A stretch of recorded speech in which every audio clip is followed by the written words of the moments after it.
It's a semi-derogatory term. If someone says, "Oh, I've been shanghaied," that is referring to a human trafficking practice or originating out of Portland, actually. Portland, Oregon. That would have been men would go into a bar and then maybe their drink was drugged, or maybe a trap door opens in the floor. No joke.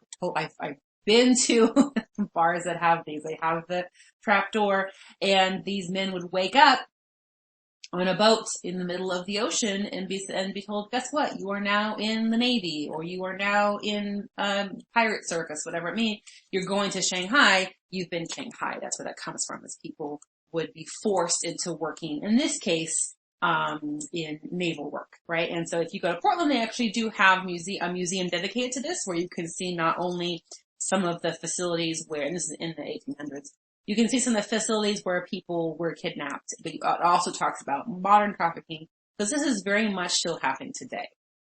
And sometimes people think this happened. Oh, this happened again, 1800s, in the case of people being forced into working in the Navy in Portland, but this is still happening in different aspects today. Okay? Another type of forced migration, which we hear about more today, but it's called something else, is counter-migration. You might have heard of it called as deportation. So counter-migration is when someone who is undocumented has moved to a new destination country, and if they're stopped there, they're stopped when they get to their new country, and then turned around and sent back. Okay, we see this very much happening in the Americas, not only in the U.S., but right now we have a very large number of migrants coming from South and Central America, moving upwards into Mexico, and many other countries in Central America are turning people back.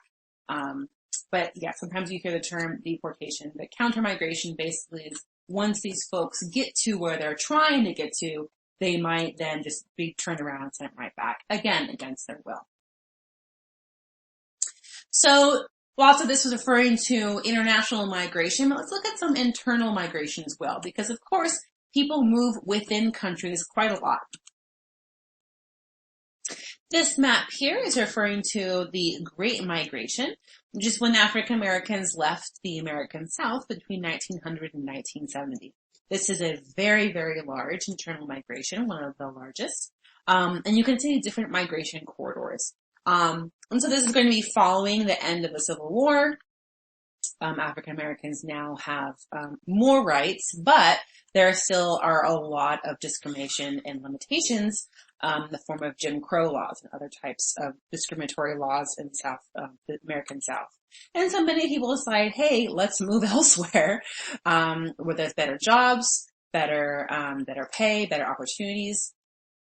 And so you can see, as we follow a lot of these destination cities, we see really amazing contributions to African American art and music and culture in a lot of these destination cities, that as people moved out of the South to other parts of the U.S. And so many people of African American descent who live in, let's say, Oakland or L.A. or Minneapolis, Milwaukee, can still trace a lot of their family ties back to the American South and participating in this great migration, this moving out.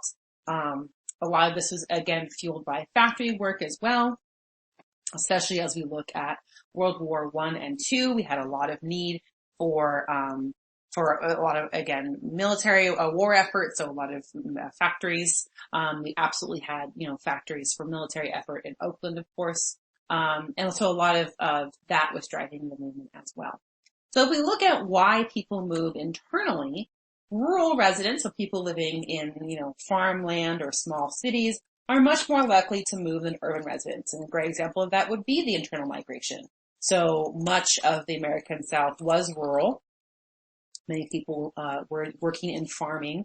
You may have heard the term sharecropper, people who did not own the land that they were farming.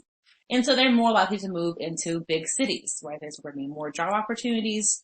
And then once people are in cities, they're less likely to move out. Okay.